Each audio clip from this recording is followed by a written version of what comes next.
청취자 여러분 안녕하십니까. YTN 라디오 수도권 투데이의 장원석입니다. 오늘 선정한 주제는 경기도 고양시입니다. 서울과 경기 수도권 기초자치단체장을 초대해서 풀뿌리 민주주의 현장의 목소리를 직접 들어보는 시간.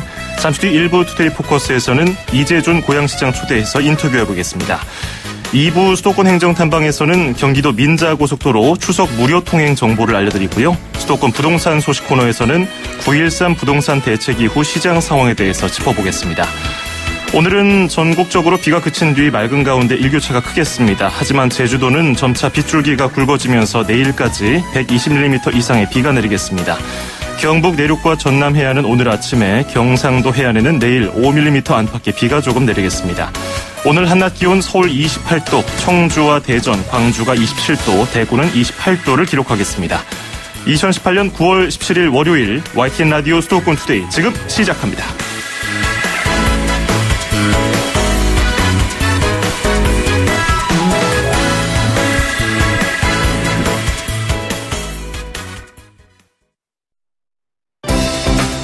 수도권과 관련된 소식은 모두 여기 YTN 라디오 수도권 투데이.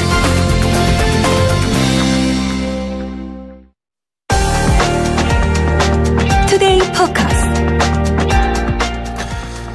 저희 수도권 투데이에서는 수도권 기초단체장에게 듣는다라는 주제로 각 지역 기초단체장을 모셔서 민선 7기를 시작하는 각오, 또 향후 4년간 시정 운영 방향에 대해서 이야기를 나눠보는 시간을 가져보고 있죠. 오늘은 대한민국 평화경제의 관문으로서 미래 중심 도시를 지향하고 있는 경기도 고양시로 가보겠습니다. 이재준 경기 고양시장 모시겠습니다. 어서 오십시오. 네, 고맙습니다. 네, 안녕하십니까.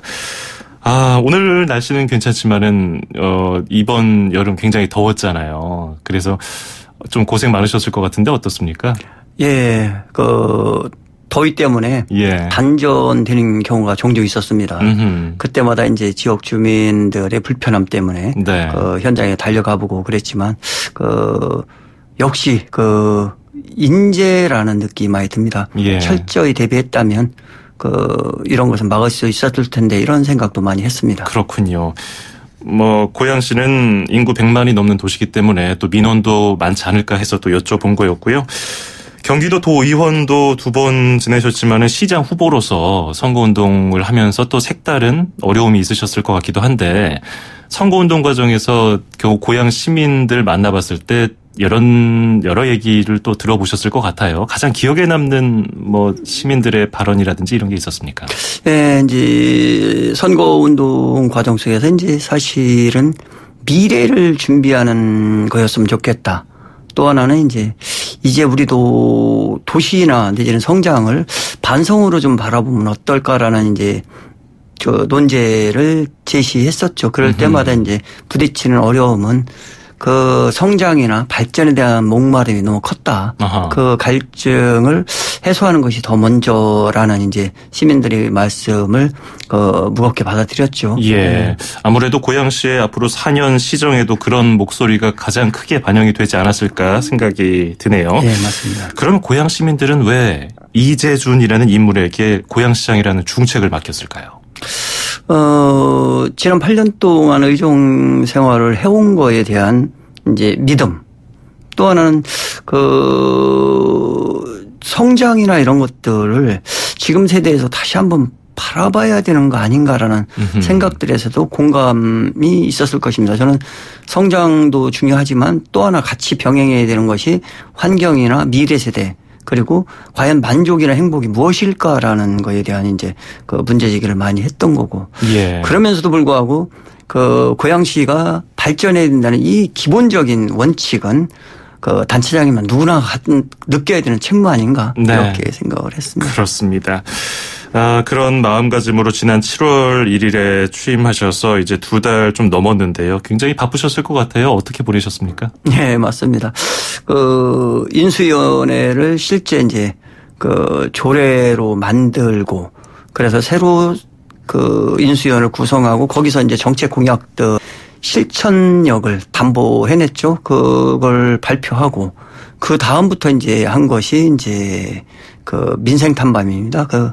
저희가 총 39개 동인데 네. 지금 이제 절반을 돌았습니다. 그래서 방문하면서 직접 통별 애로사항 그다음에 주민들이 목소리를 이제 많이 듣고 그것이 이제 이번 우리 본 예산 2019년 쓸 예산에 이제 반영하기 위해서 서둘렀던 거죠. 그래서 추석 지나서 한 중반쯤 지나가면 10월 이제 중말쯤 지나가면 이제 다 순위가 되는데 그 목소리를 다 예산에 정책 보고서로 담을 생각입니다. 그렇군요.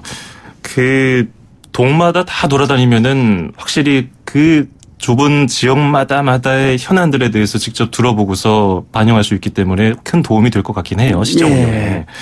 그리고 이번에 평화경제준비위원회 이것도 이제 그게 이제 인수위원회입니다. 이게 인수위원회군요. 네. 아하, 이것을 통해서 또 여러 방법을 마련했다고 들었는데 이번에 민선 7기 시정 방향은 구체적으로 키워드 중심으로 설명해 주신다면 어떻습니까? 사람과 정의로움입니다. 그래서 그걸 실천하는 과제로 이제 평화경제특별시, 시민 중심 도시, 시민 행복 도시, 지속 발전 가능 도시 이렇게 이제 4가지로 해가지고 우리 이제 슬로건 자체를 평화의 시작. 미래의 중심이라는 슬로건을 채택을 해서 고양시의 미래 비전과 그리고 이제 평화가 고양시의 새로운 원동력이 된다. 그리고 지금 문재인 대통령께서 내일 이제 북한을 방문하시지만 평화 경제 시대, 평화 통일의 시대에는 고양시가 그 모든 것들이 중앙에 서겠다는 이제 의지를 밝히는 그런 내용입니다. 그렇군요. 지금 시장님이 말씀해 주신 말 중에서 가장 자주 등장하는 단어가 미래인 것 같아요. 그래서 네, 맞습니다. 미래에 초점을 두고서 고양시를 운영하시는 목표를 세우신 것 같은데 지금 고양시의 가장 시급한 현안은 뭡니까?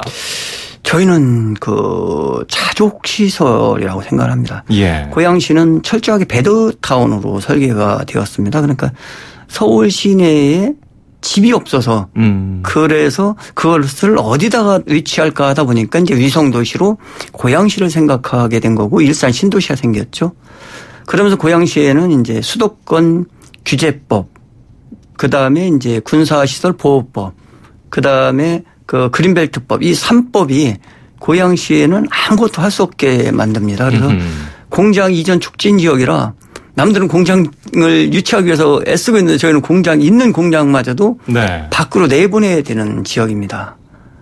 대학도 하나도 유치할 수가 없습니다. 그러니까 자족시설이라고 일자리라고 하는 어떻게 보면 당연한 요구를 할 수가 없는 거죠. 그러니까 저희는 항상 결핍증에 걸려 있습니다. 네. 그것이 결국 도시 간에 유사한 규모의 도시 간에 불균형을 낳았고 세수 측면에서도 세수입이죠. 지금 보면 지방소득세인데 지방소득세에서 1년에 3천억, 5천억 정도 차이가 납니다. 그러니까 저희는 지금 이 생존권적, 네. 자위권적 요구를 하고 있는 겁니다. 저희 고양시에도 이제는 그것을 할 수 있게 해달라. 땅도 마련되어 있고 충분한 인프라도 있다. 사람 더더욱 준비된 사람들이 많이 있다. 네. 그러니까 여기는 그것만 해주면 자동적으로 되는데 왜 그걸 못 해주느냐 이래서 이제 요구를 하는 것이고. 그렇군요. 네.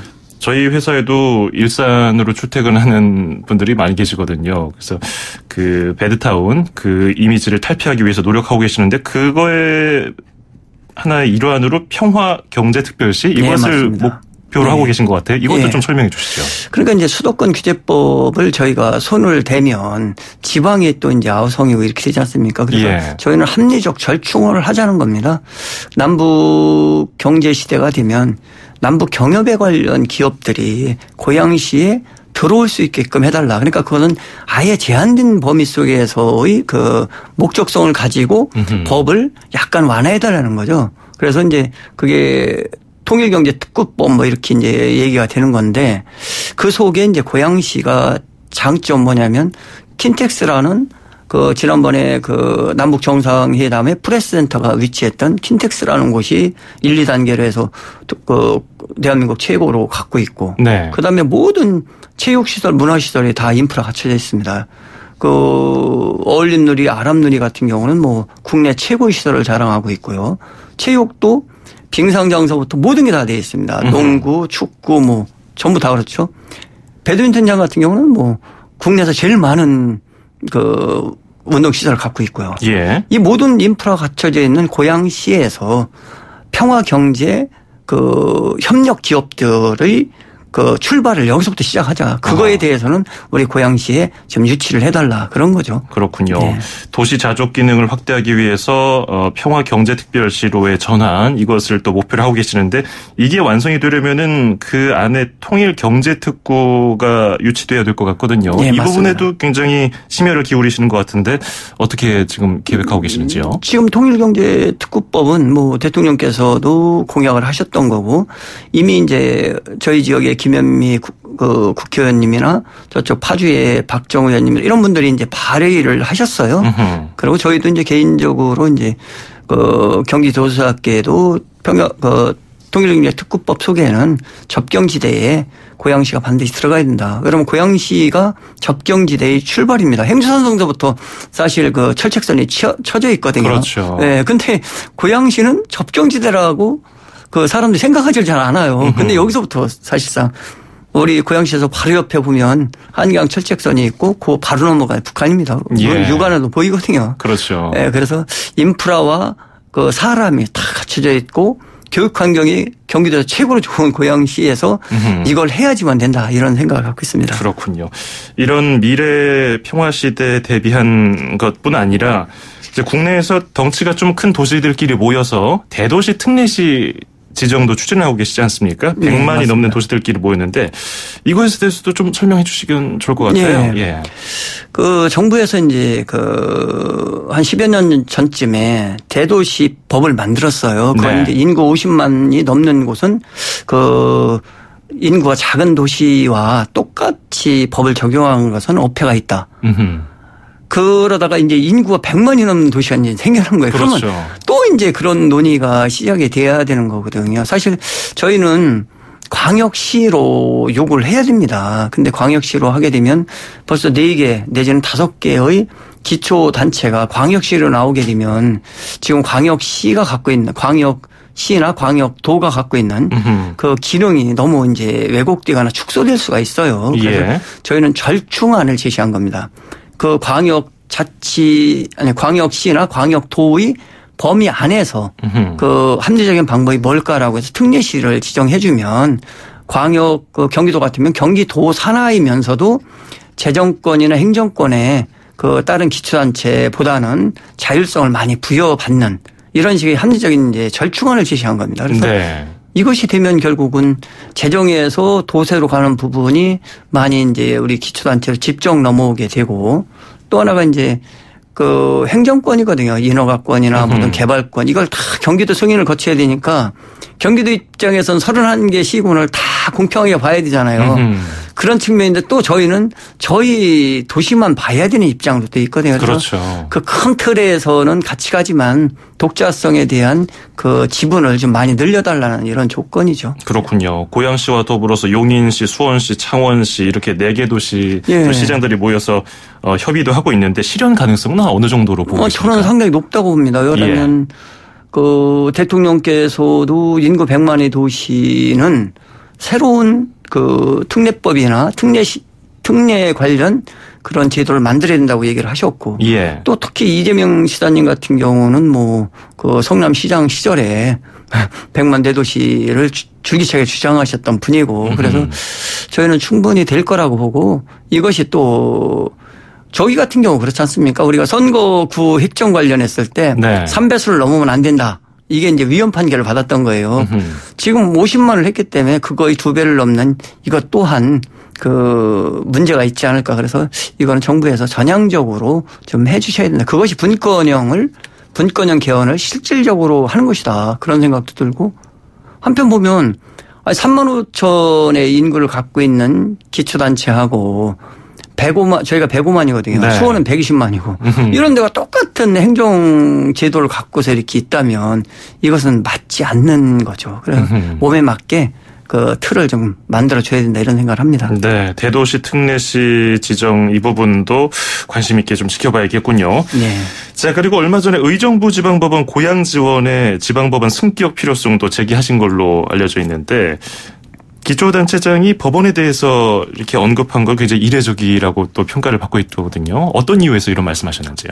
저는 실용주의자입니다. 결국 뭐냐면 우리 고향 시민들, 고향 파주 김포가 이제 어쨌든 이렇게 보면 200만 명이 사십니다. 200만 명이 사시는데 그분들이 이제 전부 의정부나 이런 데로 가야 되는 거예요. 이 항소 사건이나 이제 중요한 사건들에 대해서는. 네. 아니, 그렇다면 이게 맞는 걸까? 고양시에 법원이 있잖아요. 지원이 있잖아요. 예. 그럼 고양시에서 하면 되는 거지. 고양시 하면은 시설 투자가 하나도 필요 없어도 그냥 하면 됩니다. 더군다나 법원 연수원도 있고 사법연수원. 이렇게 좋은 인프라를 두고 멀리까지 가서 이렇게 하는 것은 맞지 않다. 더군다나 경기도는 1,300만 명이 삽니다. 서울은 960만. 960만인 서울시에는 5개의 법원이 있습니다. 네. 근데 우리 경기도는 2개밖에 없어요. 이게 말이 안 되는 경기도 차별이고 또 하나가 보면 경기 북부를 대우를 한다 하지만 사실 경기 북부를 뭘 했을까. 그래서 경기 서북부에 기존 시설을 활용해서 네. 승격만 시켜주면 고향 파주 김포만 해도 200만이 시민들이 사실 광주광역시보다 더 큽니다. 이런 데에서 좋은 법률 서비스를 받을 수 있지 않을까. 네. 그리고 그것이 고향 시민들의 최소한 자존심을 좀 생각해주는 올바른 행정 처리다 이렇게 생각을 하는 거죠. 그렇군요. 그동안 의정부까지 가서 재판 받으려면은 고생 많으셨겠어요. 그 시민분들이 민원도 많았을 것 같은데 알겠습니다. 그런 이유에서 이런 말씀을 하셨군요. 자, 그리고 또 굉장히 중요한 현안인데요. 뉴타운 사업에 대해서 전면 재검토하겠다 밝히셔서 사업 철회를 요구하는 쪽하고 추진을 요구하는 쪽하고 팽팽하게 맞서서 지금 대립하고 있거든요. 이 부분도 풀어가기 쉽지 않을 것 같은데요. 많이 시끄럽습니다. 그것 때문에. 근데 이제 뉴타운 사업은 아시다시피 이제 10년을 경과했습니다. 10년을 경과했는데 사업 착공도 못했다면은 이건 실패한 정책이다. 또 하나가 이제 그때 저희가 뉴타운 광풍이 불었어요. 그래서 사업성 같은 것을 따지지 않고 무조건 뉴타운 지정만 하면 황금알을 낳는 거위처럼 이렇게 인식이 됐던 때가 있죠.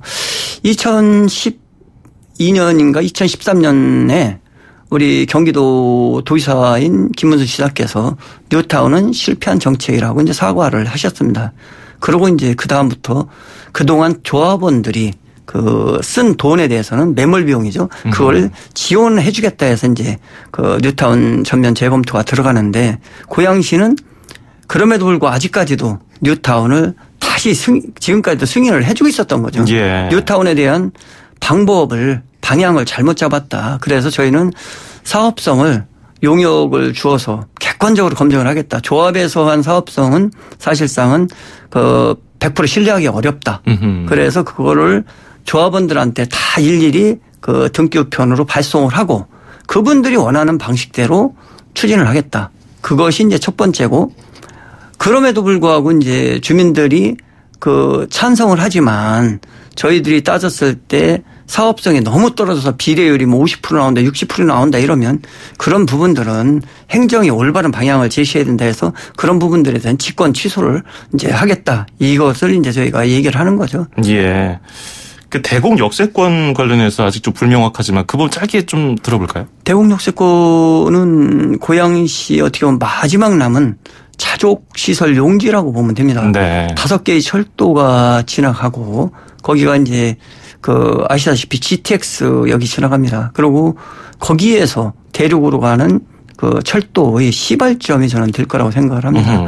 그런 측면에서 대곡 역세권 개발은 아파트 중심보다는 산업시설 중심으로 설계가 되고 계획이 되어서 고양시의 미래와 고양시의 시민들이 염원을 담고 유럽으로 뻗어나가는 출발점이 돼야 된다 이렇게 생각을 하는 거죠. 네, 미래와 함께 사람도 강조하셨는데 고향 시민들의 삶의 질 또 행복을 위해서 복지 부분도 많은 고민하실 것 같아요. 치매라든지 보험 쪽이라든지요, 민원 처리라든지 이런 부분은 어떤 보관이 있으신지요? 네, 주 5일 근무제가 됐는데 행정 민원 처리 기간은 거의 다가 7일입니다. 그래서 이번에 획기적으로 전부 다 바꿨죠. 그래서 7일 가던 것을 3일로 단축하기도 했고, 그래서 민원 처리 기간을 대폭적으로 단축을 했습니다. 또 하나가 이제 치매가 제일 어려운 병이잖아요. 그래서 70세가 되면 치매 조기 검진을 의무적으로 실시를 해서 그래서 시민들이 안심하고 대응할 수 있도록 하고, 그리고 이제 교육 쪽에도 여러 가지 생각들을 하고 있습니다. 네. 자, 오늘 이제 마무리하면서 인터뷰 말미에 저희가 신청곡을 하나 틀어드리겠다고 말씀드려서 해바라기의 사랑으로를 골라오셨는데, 네. 왜 이 노래 골라오셨는지 궁금하네요. 노랫말이 너무 의미가 있고, 어떻게 보면 그 노래를 들으면서 세상을 어떻게 바라봐야 될까, 이런 생각도 좀 합니다. 그래서 네. 그 노래 신청을 했습니다. 그렇군요. 그럼 오늘은 해바라기의 사랑으로 들으면서 인터뷰 마치겠습니다. 지금까지 이재준 경기 고양시장이었습니다. 고맙습니다. 예, 고맙습니다.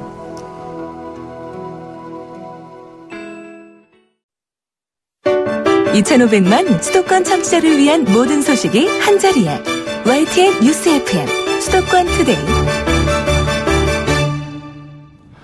FM 94.5MHz YTN 라디오 수도권 투데이 듣고 계십니다. 저는 아나운서 장원석이고요. 2부에서는 수도권 행정 탐방 코너에서 경기 소식, 그리고 수도권 부동산 소식까지 전해드리겠습니다. 3분 뒤에 뵙죠. 음악과 수도권 뉴스가 한방에, 수도권 전문 방송 수도권 투데이.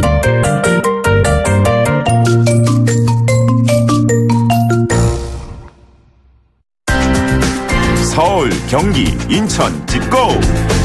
수도권 정보의 핵심이 바로 여기에 수도권 행정탐방. 수도권 행정탐방 월요일 순서 경기도로 떠나보겠습니다. 정부의 명절 고속도로 무료 통행 정책에 발맞춰서 경기도는 올 추석에도 도에서 관리하는 민자도로를 무료로 이용할 수 있도록 한다고 합니다. 한영조 경기도 민자도로 팀장과 함께 자세한 내용 알아보겠습니다. 한 팀장님 안녕하세요. 예, 안녕하세요. 예, 경기도에서 지금 관리하고 있는 민자도로는 어디입니까? 네, 경기도가 관리하고 있는 민자도로는 세 곳으로 고양시 일산과 김포시를 잇는 일산대교, 시흥시와 인천시 송도를 잇는 제3경인 고속화도로, 과천시와 수원시를 잇는 서수원 의왕 간 고속화도로가 있습니다. 그렇군요. 올해 추석 연휴 기간에 민자도로 무료 통행을 시행한다고 했는데 역시 그 정부와 발맞추는 그런 결정으로 봐야겠군요. 네, 정부는 지난해 9월 유료도로법 시행령 개정을 통해 설날 및 추석의 전날, 당일, 다음 날 3일에 대하여 고속도로 통행료를 100% 감면하고 있습니다. 이번 조치는 정부의 명절 고속도로 통행료 면제 정책에 말맞춰 경기도 민자도로에 대해서도 무료로 이용할 수 있게 하여 도로 이용자들의 혼란을 방지하고 편의를 증진시키기 위해 마련한 것입니다. 그러면 경기도에서 운영하고 있는 민자도로도 법률이 있어서 무료 통행을 시행하는 건가요? 그렇지는 않습니다. 경기도가 관리하는 민자도로는 지방도이기 때문에 개정된 법령에 적용을 받지는 않습니다. 그러나 고속도로와의 연계성을 고려해 경기도 의회와 협의를 거쳐 근본 추석 연휴 기간에 무료 통행을 실시하게 된 것입니다. 실제로 제3경인 고속화도로 구간은 영동, 서해안, 외곽순환, 수원, 광명 등 4개 고속도로와 접촉되고 있으며 서수원, 의왕 고속화도로 구간은 외곽순환, 수원, 광명 등 2개 고속도로와 접촉돼 고속도로와 유사 기능을 수행하고 있는 상황입니다. 네. 이번에 추석 연휴 기간에 민자도로 무료 통행 적용 기간하고요. 그로 인해서 이용자들이 얼마나 혜택을 받을 것으로 예상이 되나요? 네. 전국의 모든 고속도로와 마찬가지로 경기도가 관리하는 민자도로에서도 추석 연휴 기간 중 9월 23일 오전 0시부터 9월 25일 자정까지 72시간 동안 영업소를 통과하는 모든 차량에 대해 통행료 면제를 받게 됩니다. 최근 3년간의 교통량 추이를 감안한 자체 분석으로는 도는 이번 연휴 기간 동안 일산대교 17만 대, 제3경인 46만 대, 서수원 의왕 40만 대 등 총 103만 대의 통행 소요가 발생할 것으로 예상하고 있습니다. 이용자분들이 받게 될 감면 혜택을 금액으로 환산하면 일산대교 2억 원, 제3경인 5억 원, 서수원 의왕 3억 원 등 총 10억 원에 이를 것으로 추산되고 있습니다. 현재 통행료는 승용차 기준으로 일산대교는 1,200원, 제3경인 고속화도로는 2,200원, 서수원 의왕 간 고속고도로는 800원을 받고 있습니다. 네. 추석이 24일 월요일이니까 일월화 이렇게 무료 통행이 되는 거군요. 예. 지난 설 연휴 기간에도 무료 통행을 실시했잖아요. 그때 반응은 어땠습니까? 예, 경기도에서는 이미 지난해 추석 연휴부터 민자도로 무료 통행을 동참해 오고 있는데요. 이용자분들의 반응을 모니터링해보지는 못했지만 평소보다 많은 차량이 이용한 것으로 분석되어 호응이 좋았다는 평가가 있었고 충분한 사전 홍보로 인해 영업소에서의 우려했던 이용자 하운선은 없었습니다. 지난해 추석 연휴 10월 3일에서 5일 기간에 총 101만여 대가 8억 5천만 원의 감면 혜택을 받았으며 올해 설날 연휴 2월 15일에서 17일 기간에는 총 94만여 대 9억 3천만 원가량의 무료 통행 혜택을 받았습니다. 사업 추진을 하면서 뭐 어려운 점이라든지 우리 청취자분들께 당부 말씀을 해주신다면요. 네. 명절 연휴 기간의 무료 통행은 작년 추석부터 법제화되어 추진 중으로 우리 도 민자도로도 이와 연계하여 지속적으로 무료 통행을 시행하는 것이 바람직하다고 판단하고 있습니다. 그러나 무료 통행에 따른 손실 보전 발생에 대한 재정 부담이 불가피한 실정으로 자체 정책 연구 등을 통해 합리적 손실 보전 처리 방안을 마련할 계획입니다. 앞으로도 경기도가 관리하는 민자도로에 대한 도민 여러분들의 많은 이해와 지도 편달을 부탁드리며 우리 도에서도 민자도로 이용자에 대한 서비스를 강화하여 이용자의 편의가 증진되도록 노력해 나가겠습니다. 다가오는 추석 명절 연휴 기간을 즐겁고 행복하게 보내시길 바랍니다. 감사합니다. 네, 오늘 말씀 잘 들었습니다. 고맙습니다. 네, 지금까지 한영조 경기도 민자도로 팀장이었습니다.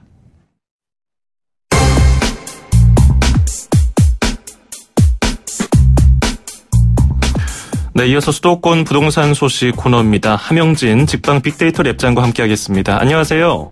예, 안녕하세요. 예, 오늘도 할 얘기가 참 많습니다. 정부가 수도권 집값을 잡기 위해서 지난주에 9.13 부동산 대책을 발표했는데요. 시장 반응은 어쨌든 그 강도가 세다는 것인데, 우선 종합부동산세는 당초 정부안보다 강화가 됐군요. 예, 맞습니다.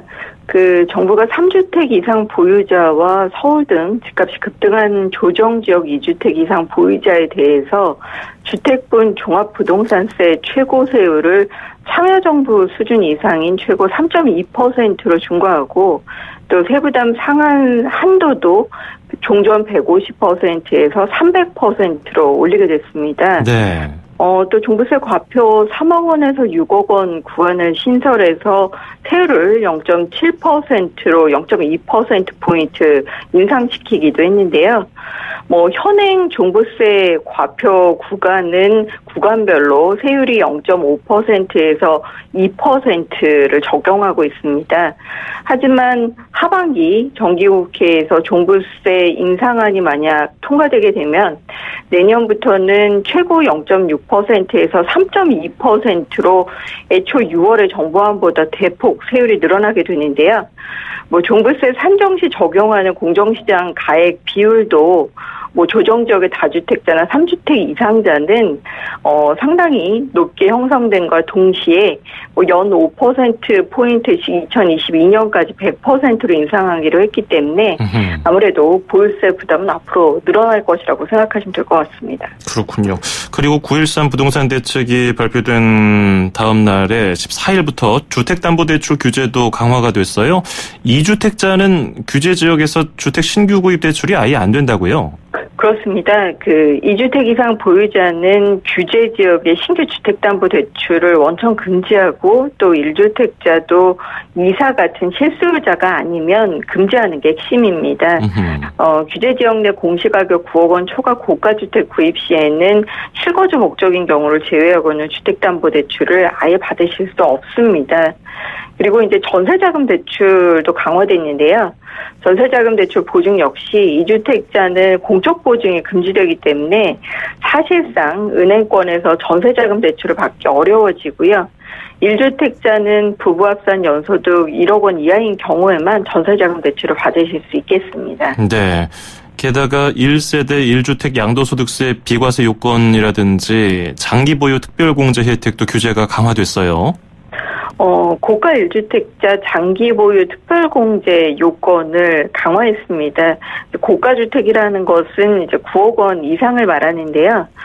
그동안에는 거주기간 요건 없이 이제 보유기간에 따라 최대 80%까지 양도소득세 장기보유 특별공제 혜택을 받았지만 2020년부터는 2년 거주한 경우에만 최대 80% 장기보유 특별공제가 주어지고요. 2년 미만 거주할 때는 최대 30%만 양도소득세를 감면받을 수 있도록 세제 혜택을 축소했습니다. 특히 이제 9월 14일부터 조정 대상 지역의 일시적인 2주택자 중복보유 허용 기간도 이제 3년에서 2년으로 단축하고 있기 때문에 만약 내가 조정 지역이다. 이 지역에서 지금 갈아탈 목적으로 2개의 주택을 가지고 계시다. 이럴 때는 기존 주택 비과세를 받으시려면 반드시 중복보유 기간 2년 안에 파셔야 될 것으로 보여집니다. 그렇군요. 자, 그리고 정부가 쭉 임대사업자 등록을 유도했지만은 주택 임대사업자의 대출이 상대적으로 좀 용이하다는 것 때문에 그걸 악용하는 투기 세력 때문에 이번에 임대사업자 세제 혜택도 조정이 됐죠? 맞습니다. 이제 1주택 이상자가 이제 조정 대상 지역에서 새로 취득한 주택은 임대사업자 등록 시 주어지던 양도소득세 중과 배제를 적용하지 않기로 했습니다. 이제 더불어서 종부세 비과세 혜택도 사라지고요. 종부세 합산 과세가 적용되게 됩니다. 예. 대신에 임대사업자의 세제 혜택 축소는 기존의 임대사업자로 등록한 경우나 또 조정 지역이 아닌 경우에는 영향이 없기 때문에 규제 지역 여부에 따라서 또는 이미 주택을 여러 개 보유하신 경우에 따라서 희비가 엇갈리고 있는데요. 더불어서 투기과열지구 투기지역의 임대사업자는 이제 LTV를 80%에서 40%로 여신 규제가 강화되기 때문에 이제 대출을 받아서 임대사업으로 단기 시세 차익을 챙기겠다. 이런 투자는 상당히 어려워질 전망입니다. 자, 계속해서 살펴보면은 부동산 실거래가 신고 제도 역시 강화가 됐습니다. 계약일로부터 60일 신고에서 30일로 반으로 단축이 됐고요. 신고 관리도 한층 깐깐해진다고요? 예, 그렇습니다. 이제 30일 내 실거래가 신고 제도는 현재 법령 개정안 의안이 국회에 발의 중인 상태이고 또 이제 개정안이 공포되면 6개월 후에 시행되게 되는데요. 다만 이제 개정법이 시행되기 전에 체결한 계약은 계약이 체결일로부터 60일 이내에 거래 신고를 하시면 됩니다. 하지만 이제 법이 바뀌고 6개월 뒤면 30일 내 실거래가 신고를 하셔야 되는 것으로 바뀌는 것이죠. 예. 그리고 여기 한 가지 더 이제 실거래가 신고가 만약 무효나 취소 그리고 해제됐을 경우에는 그동안에 신고 의무가 없었는데요. 이제 앞으로는 반드시 신고하셔야 됩니다. 거래 당사자로 하여금 부동산 거래 계약이 취소 해제된 경우에 확정된 날로부터 이제 이것도 마찬가지로 30일 이내에 해제 신고를 하셔야 되고요. 예. 거래계약 허위신고 과태료도 강화됐기 때문에 계약 체결이 되지 않았는데도 거짓으로 신고하는 일명 이제 자전거래 행위가 적발되게 되면 최고 3천만 원 이하의 과태료를 부과할 수 있겠습니다. 그렇군요. 실거래가 신고 기간이 줄어들어서 시세를 부풀리는 소문이 2달 정도 유지되는 거는 이제 볼 수 없게 됐겠네요. 네. 자, 그리고 청약 무주택 기간 산정 시에 분양권과 입주권 소유자는 무주택자에서 제외하기로 했네요. 분양권 입주권 이제 신규 계약자는 주택공급 규칙 개정 시행일 이후부터 일반 공급의 입주자 모집 공고 또는 정비사업 관리처분 계획 아니면 지역주택조합 사업계획 승인 신청일부터 적용해서 이제 분양권이나 입주권을 가지고 계신 분은 주택 소유자로 보기로 했습니다. 예. 특히 이제 분양시장 같은 경우는 분양권 입주권은 아직 등기를 하지 않았기 때문에 무주택 자격을 통해서 가점을 높이는 행위가 가능했었는데요. 이제는 분양권 입주권 소유자도 주택 소유자로 간주되기 때문에 분양시장에서 무주택 가점을 높이거나 또는 이를 통해 유망 물량에 당첨되는 것이 어렵겠습니다. 상대적으로는 이런 것들이 이제 무주택 세대의 분양시장 당첨 기회가 더 커지는 계기가 되기는 하는데 기존 분양권이나 입주권을 갖고 계신 분들은 분양시장에서 상대적으로 가점이 낮아지는 문제가 생길 수 있겠습니다. 그렇군요. 주말 동안 시장 반응 어땠는지 짧게 들어볼까요? 일단 거래 없이 시장 상황을 좀 지켜보는 분위기인데요. 네. 호가 상승은 좀 주춤해지고 매도자 관망세가 나타나고 있습니다. 뭐 아직 급매물이 나온다든지 뭐 호가가 떨어지지는 않고 있는데 어쨌든 뭐 추석 연휴가 끝난 뒤에 공급이나 금리 여러 상황을 고려해 본 뒤에 집값이 방향을 잡을 것으로 판단이 되고 당분간은 거래도 소강 상태가 예상되고 있습니다. 네, 좀 더 기간을 두고 지켜봐야겠군요. 오늘 말씀 잘 들었습니다. 고맙습니다. 네, 감사합니다. 네, 지금까지 함영진 직방 빅데이터 랩장이었습니다. 9월 17일 순서는 여기까지고요. 저는 내일 아침 9시 10분에 뵙겠습니다. 장원석이었습니다. 고맙습니다.